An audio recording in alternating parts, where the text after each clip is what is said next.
ಇದು SS digital channel, Shri ಸುಮಂಗಲಿ digital channel. ನೀವು ನೋಡ್ತಾ ಇದ್ದೀರಿ ಸುದ್ದಿ ಸಮಯ, ಸ್ಥಳೀಯ ಸುದ್ದಿಗಳಿಗಾಗಿ. ಸುದ್ದಿ ಸಮಯದ ಪ್ರಾಯೋಜಕರು Mahalakshmi jewellers, gold hub, main road, Kalaburagi ಮತ್ತು ಅರುಜೀವ Kalaburagi. Welcome to Arujiva. Experience holistic wellness through Ayurveda, naturopathy, yoga, dhyan, and satsang. A state-of-the-art gym, serene wellness spaces, a refreshing swimming pool, comfortable accommodations, and a sprawling 30-acre green farm provides everything you need for your healing. Come, heal, and rediscover yourself. Arujiva, where ancient wisdom meets modern wellness.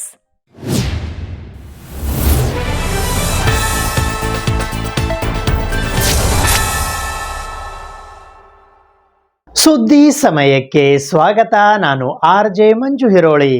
ಪ್ರಧಾನಿ ನರೇಂದ್ರ ಮೋದಿಯವರ 12 ವರ್ಷಗಳ ಸಾಧನೆ ಮತ್ತು ವಿಕಸಿತ ಭಾರತ ಸಂಕಲ್ಪ ಸಭೆಯನ್ನು ಕಲಬುರಗಿ ನಗರದ super ಮಾರ್ಕೆಟ್ನಲ್ಲಿ ಇರುವ ಚೇಂಬರ್ ಆಫ್ ಕಾಮರ್ಸ್ ಸಭಾಂಗಣದಲ್ಲಿ ಇಂದು ವಿಧಾನ ಪರಿಷತ್ತಿನ ಸದಸ್ಯರಾದ CT ರವಿ ಅವರು ಉದ್ಘಾಟಿಸಿದರು. ದಿನಾಂಕ 17ನೇ ಜೂನ್ 2026ರಂದು ಮಧ್ಯಾಹ್ನ 1 ಗಂಟೆಗೆ ಭಾರತೀಯ ಜನತಾ ಪಕ್ಷದ ವಿಧಾನ ಪರಿಷತ್ ಸದಸ್ಯರಾದ CT ರವಿ ಅವರು ಪ್ರಧಾನಿ ನರೇಂದ್ರ ಮೋದಿಯವರ 12 ವರ್ಷಗಳ ಸಾಧನೆ ಹಾಗೂ ವಿಕಸಿತ ಭಾರತ ಸಂಕಲ್ಪ ಸಭೆಯನ್ನು ಕಲಬುರಗಿ ನಗರದ ಸೂಪರ್ ಮಾರ್ಕೆಟ್ನಲ್ಲಿ ಇರುವ ಚೇಂಬರ್ ಆಫ್ ಕಾಮರ್ಸ್ ಸಭಾಂಗಣದಲ್ಲಿ ಉದ್ಘಾಟಿಸಿದರು. ಈ ಸಭೆಯಲ್ಲಿ ಭಾರತೀಯ ಜನತಾ ಪಕ್ಷದ ಕಲಬುರಗಿ ಗ್ರಾಮಾಂತರ ಜಿಲ್ಲಾಧ್ಯಕ್ಷರಾದ ಅಶೋಕ್ ಬಗಲಿ, ಕಲಬುರಗಿ ನಗರ ಜಿಲ್ಲಾಧ್ಯಕ್ಷರಾದ ಚಂದು ಪಾಟೀಲ್, ಮಾಜಿ ಸಂಸದರಾದ ಡಾಕ್ಟರ್ ಉಮೇಶ್ ಜಾಧವ್, ಮಾಜಿ ವಿಧಾನ ಪರಿಷತ್ತಿನ ಸದಸ್ಯರಾದ ಅಮರನಾಥ್ ಪಾಟೀಲ್, ಮಾಜಿ ಶಾಸಕರಾದ ದತ್ತಾತ್ರೇಯ ಸಿ ಪಾಟೀಲ್ ರೇವೂರ್, ಮಾಜಿ ಸಚಿವರಾದ ಬಾಬುರಾವ್ ಚೌಹಾಣ್, ಬಿಜೆಪಿಯ ಮಾಜಿ ಜಿಲ್ಲಾಧ್ಯಕ್ಷರಾದ ಸಿದ್ದಾಜಿ ಪಾಟೀಲ್, ಜಿಲ್ಲಾ ಪಂಚಾಯತ್ನ ಮಾಜಿ ಅಧ್ಯಕ್ಷರಾದ ನಿತಿನ್ ವಿ ಗುತ್ತೇದಾರ್, ಬಿಜೆಪಿ ಒಬಿಸಿ ಮೋರ್ಚಾದ ಅವಣ್ಣ ಮ್ಯಾಕೇರಿ, ಬಿಜೆಪಿ ಜಿಲ್ಲಾ ಮಾಧ್ಯಮ ಪ್ರಮುಖರಾದ ಆನಂದ್ ಪಾಟೀಲ್, ಸಹ ಪ್ರಮುಖರಾದ ಬಾಬುರಾವ್ ಹಾಗರಗುಂಡಗಿ, ಮಾಧ್ಯಮ ಸಂಚಾಲಕರಾದ ನಾಗರಾಜ್ ಮಹಗಾಂವ್ಕರ್ ಸೇರಿದಂತೆ ರಾಜ್ಯ ಜಿಲ್ಲಾ ಮಂಡಲ ಪ್ರಕೋಷ್ಠ ಮೋರ್ಚಾಗಳ ಪದಾಧಿಕಾರಿಗಳು, ಮಾಜಿ ಜಿಲ್ಲಾ ಪಂಚಾಯತ್ ಮತ್ತು ತಾಲೂಕಾ ಪಂಚಾಯತ್ ಸದಸ್ಯರು, ಮಹಾನಗರ ಪಾಲಿಕೆಯ ಸದಸ್ಯರು, ಪಕ್ಷದ ಹಿರಿಯ ಮುಖಂಡರು, ಸಾರ್ವಜನಿಕರು ಹಾಗೂ ಕಾರ್ಯಕರ್ತರು ಭಾಗವಹಿಸಿದ್ದರು. ರಾಜಕೀಯ ಪರಿಭಾಷೆಯನ್ನೇ ಬದಲಿಸಿದ್ಯಾರು ಅಂದ್ರೆ ಮೋದಿಜಿಯವರು. ಭಾರತೀಯ ಜನತಾ ಪಾರ್ಟಿಯಲ್ಲಿ ವ್ಯಕ್ತಿ ವೈಭವ ಕಡಿಮೆ. ನಾನು ಮೋದಿಜಿಯೇ ಹೇಳ್ತಾ ಇದ್ದೀನಿ ಅಂದ್ರೆ ಅದು ವ್ಯಕ್ತಿ ವೈಭವ ಅಂತ ಯಾರು ಭಾವಿಸಬಾರದು. ವ್ಯಕ್ತಿತ್ವದ ಅವಲೋಕನ. ಮೋದಿಜಿ ಅಂದ್ರೆ ಬರೀ ವ್ಯಕ್ತಿ ಅಂತ ಅನ್ಕೋಬೇಡಿ, ಅದು ಭಿನ್ನ ವ್ಯಕ್ತಿತ್ವವನ್ನ ಪರಿಚಯಿಸುವ ಕೆಲಸವನ್ನ ರಾಜಕಾರಣದಲ್ಲಿ ಮಾಡಿದ್ರು. ಮೊದಲನೇ ಬಾರಿಗೆ ಅವರು ಸಂಸತ್ ಸದಸ್ಯರಾಗಿ ಲೋಕಸಭೆ ಪ್ರವೇಶ ಮಾಡಬೇಕಾದ್ರೆ ಒಂದು ಸಾಷ್ಟಾಂಗ ನಮಸ್ಕಾರ ಮಾಡಿದ್ರು.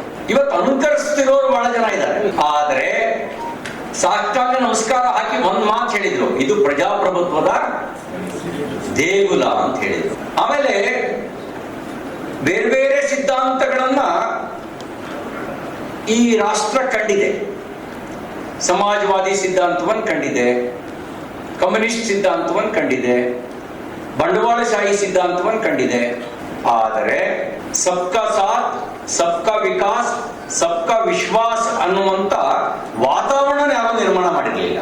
ಕೆಲವರು ಸೆಕ್ಯುಲರ್ಗಳ ಪರಿಭಾಷೆಯಲ್ಲಿ ಓಲೈಕೆಯ ರಾಜನೀತಿಯೇ ಸೆಕ್ಯುಲರ್ ಅನ್ನುವಂತ ದೃಷ್ಟಿಕೋನ ಕೊಟ್ಬಿಟ್ಟಿದ್ರು. ಮೋದಿಜಿ ಆಡಳಿತದಲ್ಲಿ ಓಲೈಕೆಯ ರಾಜಕಾರಣ ಇಲ್ಲ, ಅದು ವಿಶ್ವಾಸದ ರಾಜಕಾರಣ ಇದೆ. ಒಂದ್ ಕಾಲ ಇತ್ತು, ಜವಾಹರ್ಲಾಲ್ ನೆಹರು ಅವರು ಶಂಕುಸ್ಥಾಪನೆ ಮಾಡಿದ್ದು. ಜವಾಹರ್ಲಾಲ್ ನೆಹರು ಅವರು ಪ್ರಧಾನಮಂತ್ರಿಯಾಗಿ, ಅವ್ರ ಮಗಳು ಪ್ರಧಾನಮಂತ್ರಿಯಾಗಿ, ಮೊಮ್ಮಗ ಪ್ರಧಾನಮಂತ್ರಿಯಾಗಿ, ಮರಿಮಕ್ಕಳ ಕಾಲಕ್ಕೆ ಬಂದ್ರೂ ಕೂಡ ಉದ್ಘಾಟನೆ ಆಗಿರ್ಲಿಲ್ಲ. ಎಷ್ಟೋ ಯೋಜನೆಗಳನ್ನ ನೆಹರು ಕಾಲದಲ್ಲಿ ಶಂಕುಸ್ಥಾಪನೆ ಆದಂತ ಯೋಜನೆಗಳನ್ನು ಪೂರ್ಣಗೊಳಿಸಿ ಅನುಷ್ಠಾನಗೊಳಿಸಿದ್ಯಾರು ಅಂದ್ರೆ ನರೇಂದ್ರ ಮೋದಿ. CDPO ಕಲಬುರ್ಗಿ ಇವರನ್ನು ಸೇವೆಯಿಂದ ಅಮಾನತು ಮಾಡದೆ ಕೇವಲ ವರ್ಗಾವಣೆ ಮಾಡಿರುವುದನ್ನು ಜಯ ಕರ್ನಾಟಕ ಸಂಘಟನೆಯ ವತಿಯಿಂದ ಇಂದು ಪತ್ರಿಕಾಗೋಷ್ಠಿಯ ಮೂಲಕ ಖಂಡಿಸಲಾಯಿತು. 2025-26ನೇ ಸಾಲಿನಲ್ಲಿ ಕಲಬುರಗಿ ನಗರದ ಅಂಗನವಾಡಿ ಕಾರ್ಯಕರ್ತೆಯರು, ಸಹಾಯಕಿಯರ ನೇಮಕಾತಿಯಲ್ಲಿ ನಿಯಮ ಬಾಹಿರವಾಗಿ ಅಕ್ರಮ ಅಂಕಪಟ್ಟಿ ಸೃಷ್ಟಿಸಿ ಹುದ್ದೆ ನೀಡಿರುವ ಶಿಶು ಅಭಿವೃದ್ಧಿ ಯೋಜನಾ ಅಧಿಕಾರಿ ಸಿಡಿಪಿಒ ಕಲಬುರ್ಗಿ ಇವರನ್ನು ಸೇವೆಯಿಂದ ಅಮಾನತು ಮಾಡದೆ, ಕ್ರಿಮಿನಲ್ ಮೊಕದ್ದಮೆ ಹಾಕದೆ ಕೇವಲ ಬೇರೆ ಜಿಲ್ಲೆಗೆ ವರ್ಗಾವಣೆ ಮಾಡಿರುವುದನ್ನು ಖಂಡಿಸಿ ಮತ್ತು ಇವರಿಗೆ ಸಹಕಾರ ನೀಡುತ್ತಿರುವ ಡಿಡಿ ಮಹಿಳಾ ಮತ್ತು ಮಕ್ಕಳ ಅಭಿವೃದ್ಧಿ ಇಲಾಖೆ ಕಲಬುರ್ಗಿ ಇವರ ಮೇಲೆ ಕಾನೂನು ಕ್ರಮ ಜರುಗಿಸುವಂತೆ ಜೈ ಕರ್ನಾಟಕ ಸಂಘಟನೆಯ ವತಿಯಿಂದ ಇಂದು ಪತ್ರಿಕಾಗೋಷ್ಠಿಯ ಮೂಲಕ ಆಗ್ರಹಿಸಲಾಯಿತು. ಈ ಪತ್ರಿಕಾಗೋಷ್ಠಿಯಲ್ಲಿ ಜಯ ಕರ್ನಾಟಕ ಸಂಘಟನೆಯ ಕಲಬುರ್ಗಿ ವಿಭಾಗೀಯ ಉಸ್ತುವಾರಿ ಅಧ್ಯಕ್ಷರು ಹಾಗೂ ಜಿಲ್ಲಾಧ್ಯಕ್ಷರಾದ ಮಲ್ಲಿಕಾರ್ಜುನ್ ಎಸ್ ಸಾರವಾಡ್ ಸೇರಿದಂತೆ ಇತರರು ಉಪಸ್ಥಿತರಿದ್ದರು. ಈಗಾಗಲೇ ನಾವು ಕಳೆದ 3 ತಿಂಗಳ ಹಿಂದೆಯೇ ಸಹ ಈ ವಿಷಯವಾಗಿ ನಾನು ಪತ್ರಿಕಾಗೋಷ್ಠಿಯನ್ನು ಮಾಡಿದೆ. ಏನಪ್ಪ ಅಂದರೆ 2025-26ನೇ ಸಾಲಿನಲ್ಲಿ ಕಲಬುರಗಿ ನಗರದ ಅಂಗನವಾಡಿ ಕಾರ್ಯಕರ್ತೆಯರ ಮತ್ತು ಸಹಾಯಕಿಯರ ನೇಮಕಾತಿಯಲ್ಲಿ ಕಾನೂನಾಬಾಹಿರವಾಗಿ ಅಕ್ರಮ ಅಂಕಪಟ್ಟಿಗಳನ್ನು ಸೃಷ್ಟಿಸಿ ಹುದ್ದೆ ನೀಡಿರುವ ಅಧಿಕಾರಿಯನ್ನು ಅಮಾನತು ಮಾಡಬೇಕು, ಅವ್ರ ಮೇಲೆ ಕಾನೂನಿನ ಕ್ರಮ ಜರುಗಿಸಬೇಕಂಥೇಳಿ ನಾವೊಂದು ಪತ್ರಿಕಾಗೋಷ್ಠಿ ಮಾಡೋದ್ರ ಜೊತೆಗೆ ಈ ಪತ್ರಿಕಾ ಮಾಧ್ಯಮರ ಮುಖಾಂತರ ಒಂದು ಸರ್ಕಾರದ ಮೇಲೆ ಮತ್ತು ಅಧಿಕಾರಿಗಳ ಮೇಲೆ ಒತ್ತಡ ಇರುವಂಥ ಕೆಲಸ ಮಾಡಿದ್ವಿ. ಆದರೆ ಈಗಾಗಲೇ ಏನಪ್ಪ ಅಂದರೆ ಆ ವ್ಯಕ್ತಿ ಏನು ಕಲಬುರಗಿ ನಗರದ CDP ಆಗಿರುವಂಥ ಒಬ್ಬ CDP ಅಧಿಕಾರಿ ಈಗಾಗಲೇ ತಾವು ಮಾಡಿರುವಂಥ ನಕಲಿ ಅಂಕಪಟ್ಟಿ ಅಂಥೇಳಿ ಈಗಾಗಲೇ ದೃಢೀಕರಣ ಬಂದಿದೆ. ಏನಪ್ಪ ಅಂದರೆ ಕರ್ನಾಟಕ ಸ್ಕೂಲ್ ಎಕ್ಸಾಮಿನೇಷನ್ ಅಸೆಸ್ಮೆಂಟ್ಗೆ ಅಂದರೆ SSLC ಬೋರ್ಡ್ಗೆ ಈ ಏನು ಇವರು ನಕಲಿ ಅಂಕಪಟ್ಟಿಗಳನ್ನು ನೀಡಿದಾರಲ್ಲ, ಇದನ್ನು ಕುರಿತು ನಾವು ಇದರ ದೃಢೀಕರಣ, ನೈಜತೆಯ ದೃಢೀಕರಣ ಕೊಡ್ರಿ ಅಂತ ಕೇಳಿದಾಗ ಮತ್ತು ಮಾಹಿತಿ ಹಕ್ಕಿನಲ್ಲಿ ಈಗಾಗಲೇ ಮತ್ತು ಮಹಿಳಾ ಮತ್ತು ಮಕ್ಕಳ ಕಲ್ಯಾಣ ಅಭಿವೃದ್ಧಿ ಇಲಾಖೆದವ್ರು ಕೇಳಿದಾಗ ನಾವು ಅದನ್ನು ಮಾಹಿತಿಯನ್ನು ತೊಗೊಂಡಾಗ ಅವ್ರು ಎಷ್ಟು ಜನ ಇದ್ದರು ಅದು ನಕಲಿ ಅಂಥೇಳಿ ಆಲ್ರೆಡಿ ಬಂದಿದೆ. ಈಗ ವರದಿಯೂ ಸಹ ಬಂದಿದೆ, ನಾಟ್ ಅಥೆಂಟಿಕ್ ಅಂಥೇಳಿ ಆಲ್ರೆಡಿ ಬಂದಿದೆ. ಏನಪ್ಪ ಅಂದರೆ ಇವೆಲ್ಲ ಕೊಟ್ಟಿರೋದು ಸಹ ಒಂದು ನಾವು ಏನು ದೂರನ್ನು ಮಾಡಿದ್ದೀವಿ ಆ ದೂರನ ಅದರ ಮೇಲೆ ನಾವು ಕೇಳಿದಾಗ ಅದು ನಾಟ್ ಅಥೆಂಟಿಕ್ ಅಂತ ಬಂದಿದೆ ಈಗಾಗಲೇ. ಅಂದರೆ SSLC ಬೋರ್ಡಲ್ಲಿ ಆ ಅಂಕಪಟ್ಟಿಗಳು ಅಲ್ಲ ಅಂತಕ್ಕಂಥದ್ದು, ಅಂದರೆ ಇದ್ದರೆ ಡುಪ್ಲಿಕೇಟ್ ತಿದ್ದುಪಡಿ ಮಾಡಿದೆ ಅಂತಕ್ಕಂಥದ್ದನ್ನು ವರದಿಯೂ ಸಹ ಬಂದಿದೆ. ಅದರ ಪ್ರತಿಯನ್ನು ಈಗಾಗಲೇ ನಾನು ನೀಡಿದ್ದೀನಿ. ಅದಲ್ಲದೆ ಈಗ ಏನು ಮಾಡ್ತದೆಪ್ಪ ಸರ್ಕಾರ ಅಂತ ಕೇಳಿದ್ರೆ, ಇಲ್ಲಿರುವಂಥ DDO ಮಹಿಳಾ ಮತ್ತು ಮಕ್ಕಳ ಅಭಿವೃದ್ಧಿ ಇಲಾಖೆ DDO ಅವರು ಆ ವ್ಯಕ್ತಿಯ ಮೇಲೆ ಭ್ರಷ್ಟಾಚಾರವೆಸಗಿ ಅರ್ಹ ಫಲಾನುಭವಿಗಳ ಒಂದು ವಂಚನೆ ಮಾಡಿ ಬೇರೆಯವರಿಗೆ ದುಡ್ಡು ಪಡೆದು ಬೇರೆಯವರಿಗೇನು ಆಯ್ಕೆ ಮಾಡಿರ್ತಾರೆ ಆ ವ್ಯಕ್ತಿಗೆ ಮಾಡಿರುವಂಥ ಅಧಿಕಾರಿಗೆ ಯಾವುದೇ ಒಂದು ಸಿಂಗಲ್ ನೋಟಿಸು ಸಹ ನೀಡೋದಿಲ್ಲ. ಒಂದು. ಎರಡನೇದು, ಆ ವಿಚಾರವಾಗಿ ನಾವು ನಿರ್ದೇಶಕರಿಗೆ ಬೆಂಗಳೂರಿನ ನಿರ್ದೇಶಕರಿಗೆ ನಾವು ಮನವಿ ಕೊಟ್ಟಾಗ ನಿರ್ದೇಶಕರು ನಮಗೊಂದು ನಿರ್ದೇಶನ ಮಾಡಿ ಒಂದು ರಿಕ್ವೆಸ್ಟನ್ನು ಸಹ ಮಾಡಿದರು. ನಾನು ಕಲಬುರಗಿಗೆ ಬರ್ತಾ ಇದ್ದೀನಿ, ನೀವು ಕಲಬುರಗಿಗೆ ಬನ್ನಿ, ಅಲ್ಲಿ ನೀವು ಕೊಡ್ರಿ, ನಾವು ಕ್ರಮ ತೊಗೊತೀನಿ ಅಂತಕ್ಕಂಥ ವಿಚಾರ ಸಹ ಹೇಳಿದಾಗ ಅವರು ಮೊನ್ನೆ ಕಲಬುರಗಿಗೆ ಬಂದಾಗ ಅವರಿಗೂ ಸಹ ನಾವು ಈ ವಿಷಯವಾಗಿ ಮನವಿಯನ್ನು ಕೊಟ್ವಿ. ಅವರು ಯಾವುದೇ ಕ್ರಮ ಜರುಗಿಸಿದ ಸಂದರ್ಭದಲ್ಲಿ ಅವ್ರಿಗೆ ಮುತ್ತಿಗೆ ಹಾಕುವಂಥ ಕೆಲಸನೂ ಸಹ ಜೈ ಕರ್ನಾಟಕ ಸಂಘಟನೆ ಮಾಡ್ತು. ಈ ಒತ್ತಡ ಹೇದ ಮೇಲೆ ಏನಾಗುತ್ತೆ ಅಂತ ಒಂದು ವಿಪರ್ಯಾಸ ಏನು ಅಂತ ಕೇಳಿದ್ರೆ, ಯಾರು ಭ್ರಷ್ಟಾಚಾರ ಮಾಡಿರ್ತಾರೆ ಆ ವ್ಯಕ್ತಿ ಮೇಲೆ ಯಾವುದೇ ರೀತಿಯ ಒಂದು ಕಾನೂನಿನ ಕ್ರಮವನ್ನು ಜರುಗಿಸದೆ, ಅಂದರೆ ಒಂದು ಅಮಾನತು ಮಾಡೋದಂಥದ್ದಾಗಲಿ ಅಥವಾ ಕ್ರಿಮಿನಲ್ ಮೊಕದ್ದಮೆ ಆಗೋದಾಗಲಿ ಅಥವಾ ನೋಟಿಸನ್ನು ನೀಡೋದಾಗಲಿ ಯಾವುದೇ ಮಾಡಲಾರ್ದೆ ಅವರನ್ನು ಇಲ್ಲಿಂದ ವರ್ಗಾವಣೆ ಮಾಡ್ತಾರೆ. ಆ ವ್ಯಕ್ತಿನ ಏನಪ್ಪ ಅಂತ ಕೇಳಿದ್ರೆ ಇಲ್ಲಿಂದ ಬೀದರ್ ಜಿಲ್ಲೆಯ ಬಾಲ್ಕಿಗೆ ವರ್ಗಾವಣೆ ಮಾಡ್ತಾರೆ. ಈ ಮುಂಚೆ ಆ ಅಧಿಕಾರಿ ಬಾಲ್ಕಿಲಿಂದ ಇಲ್ಲಿಗೆ ಬಂದಿದ್ದ. ಬಾಲ್ಕಿಯಲ್ಲಿ ಏನಂತ ಆದೇಶ ಪ್ರತಿಯಲ್ಲಿ ಮಾಡ್ತಾರೆ ಅಂತ ಕೇಳಿದ್ರೆ, ಸಾರ್ವಜನಿಕ ದೂರುಗಳ ಆಧಾರದ ಮೇಲೆ ಆ ವ್ಯಕ್ತಿಯನ್ನು ವರ್ಗಾವಣೆ ಮಾಡಿದೆ ಅಂಥೇಳಿ ಬಾಲ್ಕಿಯಿಂದ ಇಲ್ಲಿಗೆ ವರ್ಗಾವಣೆ ಮಾಡ್ತದೆ. ಇದು ಆದಮೇಲೆ ಇಲ್ಲೂ ಸಹ ಅದೇ ಮಾಡ್ತಾರೆ. ಏನು ಮಾಡ್ತಾರೆ ಅಂತ ಕೇಳಿದ್ರೆ, ದೂರುಗಳ ಆಧಾರದ ಮೇಲೆ ಅಂತ ತಿರ್ಗಾ ಬಾಲ್ಕಿಗೆ ವರ್ಗಾವಣೆ ಮಾಡ್ತಕ್ಕಂಥದ್ದು ಇವತ್ತು ಅಲ್ಲಿನ ಸರ್ಕಾರ ಅಧಿಕಾರಿಗಳು ಮಾಡಿದರೆ ನಾವೇನು ಹೇಳ್ತೀವಿ ಅಂತ ಕೇಳಿದ್ರೆ, ವರ್ಗಾವಣೆದಂಥದ್ದು ಶಿಕ್ಷೆ ಅಲ್ಲ. ಅದು ವರ್ಗಾವಣೆ ಏನಪ್ಪ ಅಂದರೆ ಭ್ರಷ್ಟರನ್ನು ರಕ್ಷಣೆ ಮಾಡ್ತಕ್ಕಂಥದ್ದು. ಈ ಭ್ರಷ್ಟರನ್ನು ರಕ್ಷಣೆ ಮಾಡ್ತಕ್ಕಂಥ ತಂತ್ರ ಅಂತಕ್ಕಂಥನ್ನ ನಾನು ಮಾತನ್ನು ಹೇಳ್ತೀನಿ. ನಾವೇನು ಒತ್ತಾಯನ ಮಾಡ್ತೀವಿ, ಕೇವಲ ಅವ್ರನ್ನ ವರ್ಗಾವಣೆ ಮಾಡೋದಲ್ಲ, ಸಂಪೂರ್ಣ ತನಿಖೆ ಆಗಬೇಕು. ಏನಪ್ಪ ಅಂದರೆ ಇವರಿಗೆ ಯಾವುದೇ ಒಂದು ನೋಟಿಸನ್ನು ನೀಡಲಾರ್ದಂಥ ಉಪನಿರ್ದೇಶಕರು DD ಮಹಿಳಾ ಮತ್ತು ಮಕ್ಕಳ ಅಭಿವೃದ್ಧಿ ಇಲಾಖೆಯ DD ಅವರು ಯಾವುದೇ ಕ್ರಮ ತಗೊಂಡಿಲ್ಲ, ಅವ್ರ ಮೇಲೆ ಒಂದು ನೋಟಿಸು ಕೊಟ್ಟಿಲ್ಲ. ಅವರು ಸಹ ಇದರಲ್ಲಿ ಶಾಮೀಲಾಗಿರೋದು ಮೇಲ್ನೋಟಕ್ಕೆ ಕಂಡು ಬರ್ತದೆ. ಕೇವಲ ಇದರಲ್ಲಿ ಒಂದೇ ವ್ಯಕ್ತಿ ಅಲ್ಲ, ಈ ನಕಲಿ ಫೋರ್ಜರಿ ಅಂಕಪಟ್ಟಿಗಳನ್ನು ಮಾರ್ಕ್ಸ್ ಕಾರ್ಡ್ ಮಾಡಿದಾರಲ್ಲ, ಫೋರ್ಜರಿ ಮಾರ್ಕ್ಸ್ ಕಾರ್ಡ್ ಮಾಡೋದ್ರಲ್ಲಿ ಇದರಲ್ಲಿ ಭಾಳಷ್ಟು ಜನ ಇದ್ದಾರೆ. ಅದ್ರ ಜೊತೆ ಏನಂದರೆ, ಕೆಲವಷ್ಟು ಯಾರು ಫೋರ್ಜರಿ ಮಾರ್ಕ್ಸ್ ಕಾರ್ಡನ್ನು ಮಾಡಿ ಇಲಾಖೆಗೆ ನೀಡಿ ಏನಪ್ಪ ಅಂದರೆ ಹುದ್ದೆಗಳನ್ನ ಗಿಟ್ಟಿಸ್ಕೊಂಡಿದ್ದಾರಲ್ಲ ಅವ್ರ ಮೇಲೂ ಕಾನೂನಿನ ಕ್ರಮ ಆಗಕ್ಕೆ ನಿರ್ದೇಶನ ನೀಡಬೇಕು ಸರ್ಕಾರ ಅಂತಕ್ಕಂಥದ್ದು. ಸುದ್ದಿ ಇನ್ನು ಇವೆ, ಸದ್ಯಕ್ಕೆ ಬ್ರೇಕ್. ಇದು SS ಡಿಜಿಟಲ್ ಚಾನಲ್, ಶ್ರೀ ಸುಮಂಗಲಿ ಡಿಜಿಟಲ್ ಚಾನಲ್. ನೀವು ನೋಡ್ತಾ ಇದ್ದೀರಿ ಸುದ್ದಿ ಸಮಯ, ಸ್ಥಳೀಯ ಸುದ್ದಿಗಳಿಗಾಗಿ. ಸುದ್ದಿ ಸಮಯದ ಪ್ರಾಯೋಜಕರು Mahalakshmi jewellers, gold hub, main road, Kalaburagi ಮತ್ತು ಅರುಜೀವ Kalaburagi. Welcome to Arujiva. Experience holistic wellness through Ayurveda, naturopathy, yoga, dhyan, and satsang. A state-of-the-art gym, serene wellness spaces, a refreshing swimming pool, comfortable accommodations, and a sprawling 30-acre green farm provides everything you need for your healing. Come, heal, and rediscover yourself. Arujiva, where ancient wisdom meets modern wellness.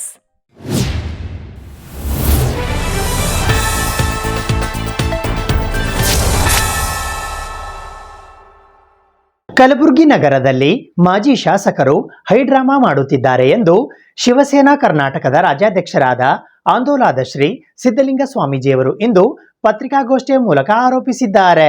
ಕಲಬುರಗಿಯಲ್ಲಿ ಮಾಜಿ ಶಾಸಕರು high drama ಮಾಡುತ್ತಿದ್ದಾರೆ ಎಂದು ಶಿವಸೇನಾ ಪಕ್ಷ ಕರ್ನಾಟಕದ ರಾಜ್ಯಾಧ್ಯಕ್ಷರಾದ ಸಿದ್ಧಲಿಂಗ ಸ್ವಾಮೀಜಿಯವರು ಇಂದು ಪತ್ರಿಕಾಗೋಷ್ಠಿಯ ಮೂಲಕ ಆರೋಪಿಸಿದ್ದಾರೆ.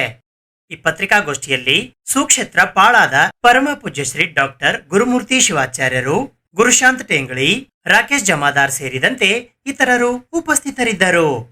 ಇಂದಿನ ಸುದ್ದಿಗೋಷ್ಠಿಯನ್ನು ಪಾಳಾದ ಕಟ್ಟಿಮನೆ ಹಿರೇಮಠ ಸಂಸ್ಥಾನದ ಪೂಜ್ಯ ಗುರುಮೂರ್ತಿ ಶಿವಾಚಾರ್ಯರೊಂದಿಗೆ ನಾವು ನಡೆಸ್ತಾ ಇದ್ದೀವಿ. ವಿಷಯ ಇಷ್ಟೇ, ಇತ್ತೀಚೆಗೆ ಕಲಬುರಗಿಯಲ್ಲಿ ಲಾಡ್ಲೆ ಮಶಾಕ್ ದರ್ಗಾದಲ್ಲಿರುವಂತಹ ರಾಘವ ಚೈತನ್ಯ ಶಿವಲಿಂಗಕ್ಕೆ ಪೂಜೆಗೆ ಹೋದಂತಹ ಸಂದರ್ಭದಲ್ಲಿ ದಾಳಿಯಾಯಿತು. ಸುಮಾರು 160ಕ್ಕಿಂತಲೂ ಹೆಚ್ಚು ಜನರ ಮೇಲೆ, ಮುಸ್ಲಿಂ ಯುವಕರ ಮೇಲೆ ಕೇಸ್ ದಾಖಲಾಗಿತ್ತು. ಅದನ್ನು ಖಂಡಿಸಿ ಜೂನ್ 1ರಂದು ಕಲಬುರಗಿಯಲ್ಲಿ ಒಂದು ದೊಡ್ಡ ಪ್ರತಿಭಟನೆಯನ್ನು ಹಮ್ಮಿಕೊಂಡಿದ್ರು. ಆ ಪ್ರತಿಭಟನೆಯಲ್ಲಿ ಕಲಬುರಗಿ ದಕ್ಷಿಣ ಮತಕ್ಷೇತ್ರದ ಮಾಜಿ ಶಾಸಕರು ಒಂದೆರಡು ಮಾತುಗಳನ್ನು ಆಡಿದರು. ಆಮೇಲೆ ಅದ ನಂತರ ಇಲ್ಲಿಯ ಕೆಲ ಮುಸ್ಲಿಂ ಸಂಘಟನೆಗಳು, ಮುಸ್ಲಿಂ ಕಾಂಗ್ರೆಸ್ ನೇತಾರರು ಅದನ್ನು ಖಂಡಿಸಿದರು. ಅದ್ರ ಜೊತೆಗೆ ನಮ್ಮ ಕಲಬುರಗಿಯಲ್ಲಿ ವೀರಶೈವ ಲಿಂಗಾಯತ ಮಹಾಸಭಾ ಅಂತ ಇದೆ. 2 ವೀರಶೈವ ಲಿಂಗಾಯತ ಮಹಾಸಭಾ ಜಿಲ್ಲೆಗೆ ಒಂದಿದ್ರೆ ನಮ್ಮ ಕಲಬುರಗಿಗೆ 2, ಪಕ್ಷಕ್ಕೊಂದು ಕಾಂಗ್ರೆಸ್ಸಿಗೆ, ಇನ್ನೊಂದು BJPಗೆ. ಈ 2 ಲಿಂಗಾಯತ ಮಹಾಸಭಾಗಳು ತಮ್ಮ ತಮ್ಮ ನಾಯಕರಿಗೆ, ಶ್ರೀಮಂತ ಮಕ್ಕಳಿಗೆ, ಅಧಿಕಾರ ಇದ್ದವರಿಗೆ ಏನಾದರೂ ಬೇರೆಯವರಿಂದ ತೊಂದರೆ ಆದಾಗ ಇವರು ಬೀದಿಗಿಳಿತಾರೆ. ಇವರು ತಲೆ ಮೇಲೆ ಕೇಸರಿ ಶಲ್ಲೆ, ತಲೆ ಮೇಲೆ ಕೇಸರಿ ಟೋಪಿ, ಕೊರಳಲ್ಲಿ ಕೇಸರಿ ಶಲ್ಯ ಹಾಕ್ಕೊಂಡು ಬಂದು ರಸ್ತೆ ಮೇಲೆ ಕೂತ್ಕೊಳ್ತಾರೆ. ಅದ್ರ ಜೊತೆಗೆ ಇನ್ನೊಂದಿದೆ, ಜಂಗಮ ಸಮಾಜ. ಇವರು ಪ್ರಿಯಾಂಕಾ ಖರ್ಗೆ ಅವರಿಗೂ ಜೈ ಹಾಕ್ತಾರೆ. ಈ ಕಡೆ ಬಂದಾಗ ಮಾಜಿ ಶಾಸಕ ಅಪ್ಪುಗೌಡರಿಗೂ ಜೈ ಹಾಕ್ತಾರೆ. ಅದೇ ಸಮಾಜದ ಯಾವುದೇ ಒಬ್ಬ ವ್ಯಕ್ತಿಯ ವಿರುದ್ಧ ಏನಾದರೂ ಸಮಸ್ಯೆ ಆದರೆ ಈ 2 ಪಕ್ಷದವರಿಗೆ, ಅಂದರೆ ಈ ವೀರಶೈವ ಲಿಂಗಾಯತ ಸಭಾ ಮತ್ತು ಜಂಗಮ ಸಮಾಜದವರಿಗೆ ನಾವು ಬನ್ನಿ ಪ್ರತಿಭಟನೆ ಮಾಡೋಣ ಅಂತ. ನಂದಿಕೂರು ಮಲ್ಲಯ್ಯ ಸ್ವಾಮಿ ಒಂದು ಹಲ್ಲೆ ಪ್ರಕರಣದಲ್ಲಿ. ಆಮೇಲೆ ಇವ್ರು ಹೇಗಿದ್ದಾರೆ ಅಂದರೆ, ನಾವು ಯಾರ ವಿರುದ್ಧ ಪ್ರತಿಭಟನೆ ಮಾಡ್ತಾ ಇದ್ದೀವಿ, ಅವರು ಖರ್ಗೆ ಅವ್ರ ಕಡೆಯವರಿದ್ದರೆ ಇವರು ಪ್ರತಿಭಟನೆಗೆ ಬರೋದಿಲ್ಲ. ಇಂತಹ ದುಸ್ಥಿತಿ ಇವತ್ತು ನಮ್ಮ ಜಂಗಮ ಸಮಾಜ ಮತ್ತು ವೀರಶೈವ ಲಿಂಗಾಯತ ಸಮಾಜದಲ್ಲಿ ನಾವು ನಿರಂತರವಾಗಿ ಕಾಣ್ತಾ ಇದ್ದೀವಿ. ಮತ್ತು ಹೇಳ್ತಾರೆ, ಈ ಎಲ್ಲ ಸಮಾಜದವರು ಮಾಜಿ ಶಾಸಕ ದತ್ತಾತ್ರೇಯ ಪಾಟೀಲ್ರವ್ರ ಮೇಲೆ ಆದಂತಹ FIR ಅನ್ನು ರದ್ದು ಮಾಡಬೇಕು. FIR ಹಾಕ್ಸ್ಕೊಂಡಂಥ ಮಾಜಿ ಶಾಸಕರು ಹೇಳ್ತಾರೆ, ಇಂಥ 100 FIR ಆದ್ರೂ ನಾನು ಹೆದರೋದಿಲ್ಲ, ಜಗ್ಗೋದಿಲ್ಲ, ಬಗ್ಗೋದಿಲ್ಲ ಅಂತ ಅವ್ರು ಹೇಳ್ತಾರೆ. ಹಾಗಾದರೆ ನೀವು FIR ರದ್ದು ಮಾಡ್ರಿ ಅಂತ ರಸ್ತೆಗೆ ಯಾಕೆ ಹೇಳ್ತೀರಿ? ಮಾತಾಡ್ತಾ ನಿಮ್ಮ ಪತ್ರಿಕಾಗೋಷ್ಠಿಯಲ್ಲಿ ಮಾಜಿ ಶಾಸಕರದ್ದು ಪತ್ರಿಕಾಗೋಷ್ಠಿನ ನೋಡಿದೆ, ಟ್ರ್ಯಾಕೇ ಇರಲಿಲ್ಲ ಅವ್ರದ್ದು. ಇಲ್ಲಿಯ ಕಲಬುರಗಿಯಲ್ಲಿ ಗುಂಡಾಗಳಿದ್ದಾರೆ, ರೌಡಿಸಮ್ ಮಾಡ್ತಾ ಇದ್ದಾರೆ. ಮತ್ತು ಇವರ ಕಡೆ ಇಲ್ಲಿಯ ಜನಾಂಗದಿಂದ 1 ಲಕ್ಷ ಸಹಿ ಸಂಗ್ರಹ ಮಾಡ್ತೇವೆ. ಗೃಹ ಮಂತ್ರಿ ಪ್ರಿಯಾಂಕಾ ಖರ್ಗೆ ಅವರಿದ್ದಾರೆ, ಅವ್ರಿಗೆ ಸಲ್ಲಿಸ್ತೀವಿ ಅಂತಾದರೂ ಹೇಳಬೇಕಲ್ಲ. ಅದು ಏನೂ ಹೇಳಲೇ ಇಲ್ಲ. ನಿಮ್ಮಲ್ಲಿ ಗೃಹ ಮಂತ್ರಿ ಖರ್ಗೆ ಅವರು ಇದ್ದಾರೆ, ನಮ್ಮಲ್ಲಿ ಉಕ್ಕಿನ ಮನುಷ್ಯ ಅಮಿತ್ ಶಾ ಅವರಿದ್ದಾರೆ. ಈಗ ನೆನಪಾಯ್ತಾ ನಿಮಗೆ ಅಮಿತ್ ಶಾ ಅವರು ಡಿಸೆಂಬರ್ 2024ರಲ್ಲಿ ಇದೇ ಅಮಿತ್ ಶಾ ಅವರ ವಿರುದ್ಧ ರಾಜ್ಯ ಮತ್ತು ಕಲಬುರಗಿ ಜಿಲ್ಲೆಯಾದ್ಯಂತ ದೊಡ್ಡ ಹೋರಾಟ ಆಯಿತು ಅವರ ವಿರುದ್ಧ. ಬಾಯಿಗೆ ಬಂದಾಗೆ ಅಮಿತ್ ಶಾ ಅವರನ್ನ ಟೀಕಿಸಿದರು. ನಾಲಿಗೆ ಮತ್ತು ತಲೆಯನ್ನು ಕತ್ತರಿಸಿ ತಂದವರಿಗೆ 1 ಕೋಟಿ ಬಹುಮಾನ ಘೋಷಣೆ ಮಾಡಿದರು. ಅವಾಗೇನು ಕ್ರಮ ತಗೊಂಡ್ರಿ ನೀವು? ಪೊಲೀಸ್ ಇಲಾಖೆ ಅಂತೂ ನಿಷ್ಕ್ರಿಯ ಆಗಿದೆ ಬಿಡ್ರಿ. ಅವರಿಗೆ ಪ್ರಿಯಾಂಕಾ ಖರ್ಗೆ ಅವರಿಗೆ ಬೈದವರಿಗೆ ಮಾತ್ರ FIR ಮಾಡ್ತಾರೆ, ಜೈಲಿಗೆ ಕಳಿಸ್ತಾರೆ. ರಾಷ್ಟ್ರದ ಗೃಹ ಮಂತ್ರಿಯವರನ್ನು ಟೀಕಿಸಿದಂಥವ್ರಿಗೆ ಒಂದೇ ಒಂದು ಕ್ರಮ ಜರುಗಿಸಲಿಲ್ಲ. ಆದರೆ ನೀವು ಅವ್ರ ಹೆಸರು ಹೇಳಿಕೊಂಡು ಚುನಾವಣೆಗೆ ಹೋಗುವಂಥವರು, ಅವರ ಹೆಸರು ಹೇಳಿಕೊಂಡು ಜಂಬ ಕೊಚ್ಕೊಳ್ಳುವಂಥವರು, ಅಮಿತ್ ಶಾ ಅವರನ್ನು ವಾಚಾಮಗೋಚರವಾಗಿ ಟೀಕಿಸಿದವರ ವಿರುದ್ಧ ಒಂದೇ ಒಂದು ಕ್ರಮ ತೆಗೆದುಕೊಳ್ಳಲಿಕ್ಕೆ ನೀವು ಸಿದ್ಧರಾಗಲಿಲ್ಲ. ಈ ರಾಷ್ಟ್ರದ ಪ್ರಧಾನಮಂತ್ರಿ ನರೇಂದ್ರ ಮೋದಿಯವರು ಅವರಿಗೆ ಅವಾಚ್ಯ ಶಬ್ದದಿಂದ ಫೇಸ್ಬುಕ್ನಲ್ಲಿ ನಿಂದಿಸಿದರು, ಬೂಟಿಂದ ಹೊಡೀರಿ ಅಂತ ಹೇಳಿದರು. ಅವರನ್ನು ನೀವು ಮನೆಗೆ ಕರ್ಕೊಂಡು ಕುರ್ಚಿ ಹಾಕಿ ಕೂಡಿಸಿ ಅವರಿಂದ ನೀವು ಮಾಲೆ ಹಾಕಿಸ್ಕೊಳ್ತೀರಿ. ಇದ್ಯಾವ ಬದ್ಧತೆ ರೀ ನಿಮ್ಮದು? ಖಾಸಗಿ ಆಸ್ಪತ್ರೆಯಲ್ಲಿ ಮಹಿಳೆಯ ಅನುಮಾನಾಸ್ಪದ ಸಾವಿನ ಕುರಿತು ಸಮಗ್ರ ತನಿಖೆ ನಡೆಸುವಂತೆ ಭೀಮ್ಶಕ್ತಿ ಸಂಘಟನೆಯ ವತಿಯಿಂದ ಇಂದು ಪತ್ರಿಕಾಗೋಷ್ಠಿಯ ಮೂಲಕ ಆಗ್ರಹಿಸಲಾಯಿತು.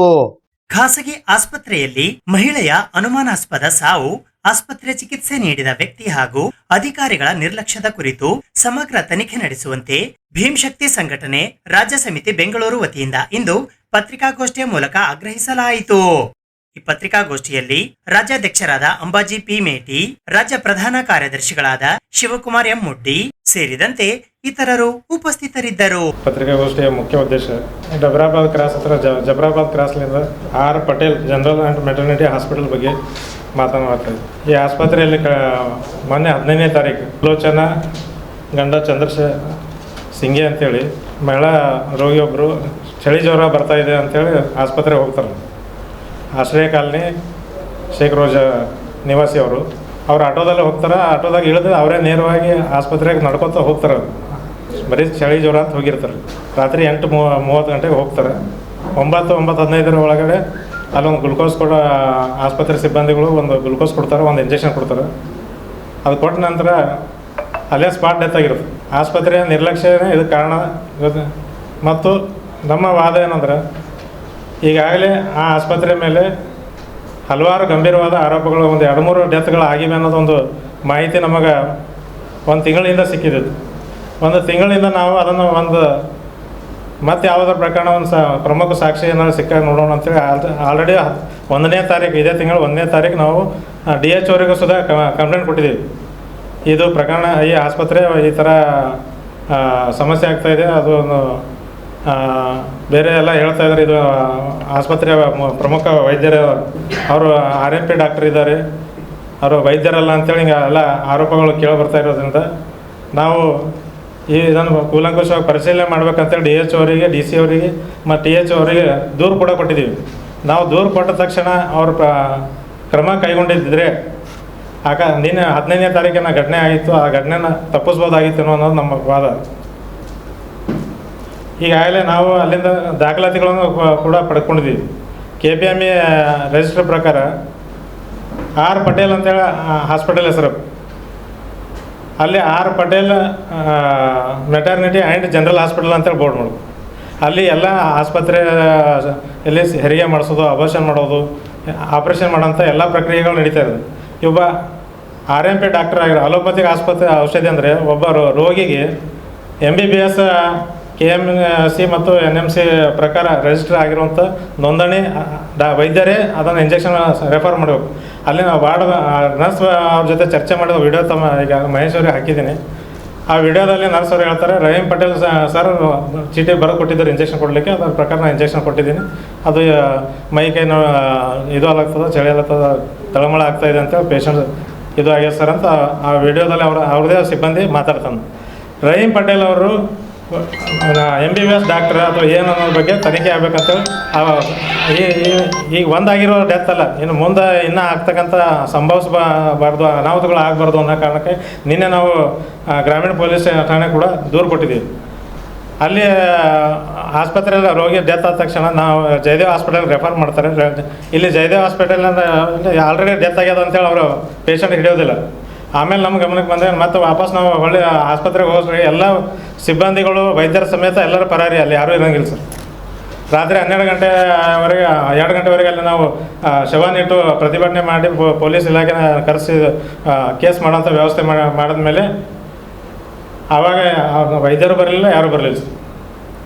ಅದಕ್ಕೆ ನಾವು ಇವತ್ತು ಈ ಎಲ್ಲ ಹೊಣೆಗಾರಿಕೆ ಇದು ಒಂದು ಆಸ್ಪತ್ರೆ ಬಗ್ಗೆ ಮಾತಾಡ್ತಾ ಇಲ್ಲ ಸರ್. ಇಂಥವು 10 ಆಸ್ಪತ್ರೆಗಳು ಕಲಬುರಗಿ ಜಿಲ್ಲೆಯಲ್ಲಿ ಕಾನೂನು ಬಾಹಿರವಾಗಿ ನಡೀತಾ ಇವೆ. BHMS BOMS ಅಂತೇಳಿ ಆಸ್ಪತ್ರೆಗಳು ಮಾಡಿಕೊಂಡು ಅವ್ರು ಅಲೋಪತಿ ಇಂಗ್ಲೀಷ್ ಮೆಡಿಸಿನ್ ಕೊಡುವ ಮೂಲಕ ರೋಗಿಗಳ ಜೊತೆ ಜೀವದ ಜೊತೆ ಚೆಲ್ಲಾಟ ಆಡ್ತಾ ಇದ್ದಾರೆ. ಇದಕ್ಕೆ DH ಅವರು TH ಅವರಿಗೆ ಎಲ್ಲನೂ ವಿಷಯಗಳು ಗೊತ್ತಿರ್ತಾವೆ. ಗೊತ್ತಿಲ್ಲದಂಗೆ ಯಾಕೆ ಗೊತ್ತಿದ್ದಾರೆ, ಇದ್ರ ಹಿಂದೆ ಏನು ಕಾರಣ ಅದ ಅನ್ನೋದ್ರ ಬಗ್ಗೆ ನಾವು ತನಿಖೆ ಮಾಡಬೇಕಾಗಿದೆ. ಇದು ಇವತ್ತಿನ ಸುದ್ದಿ ಸಮಯ. ಸ್ಥಳೀಯ ಸುದ್ದಿಗಳಿಗಾಗಿ ನೋಡ್ತಾ ಇರಿ ಸುದ್ದಿ ಸಮಯ. ನಿಮ್ಮ ನೆಚ್ಚಿನ ಸುದ್ದಿ ಸಮಯವನ್ನು ಡೆನ್ ಸೆಟಾಪ್ ಬಾಕ್ಸ್ನ ಚಾನೆಲ್ ಸಂಖ್ಯೆ 746ರಲ್ಲಿ ಪ್ರತಿದಿನ ರಾತ್ರಿ 9 ಗಂಟೆಗೆ, ಮರುಪ್ರಸಾರ ರಾತ್ರಿ 10 ಗಂಟೆಗೆ ಮತ್ತು ಮರುದಿನ ಬೆಳಿಗ್ಗೆ 8 ಗಂಟೆ ಮತ್ತು 9 ಗಂಟೆಗೆ ವೀಕ್ಷಿಸಬಹುದು. ಇದು SS ಡಿಜಿಟಲ್ ಚಾನಲ್, ಶ್ರೀ ಸುಮಂಗಲಿ ಡಿಜಿಟಲ್ ಚಾನಲ್. ನೀವು ನೋಡ್ತಾ ಇದ್ದೀರಿ ಸುದ್ದಿ ಸಮಯ, ಸ್ಥಳೀಯ ಸುದ್ದಿಗಳಿಗಾಗಿ. ಸುದ್ದಿ ಸಮಯದ ಪ್ರಾಯೋಜಕರು Mahalakshmi jewellers, gold hub, main road, Kalaburagi ಮತ್ತು ಅರುಜೀವ Kalaburagi. Welcome to Arujiva. Experience holistic wellness through Ayurveda, naturopathy, yoga, dhyan, and satsang. A state-of-the-art gym, serene wellness spaces, a refreshing swimming pool, comfortable accommodations, and a sprawling 30-acre green farm provides everything you need for your healing. Come, heal, and rediscover yourself. Arujiva, where ancient wisdom meets modern wellness.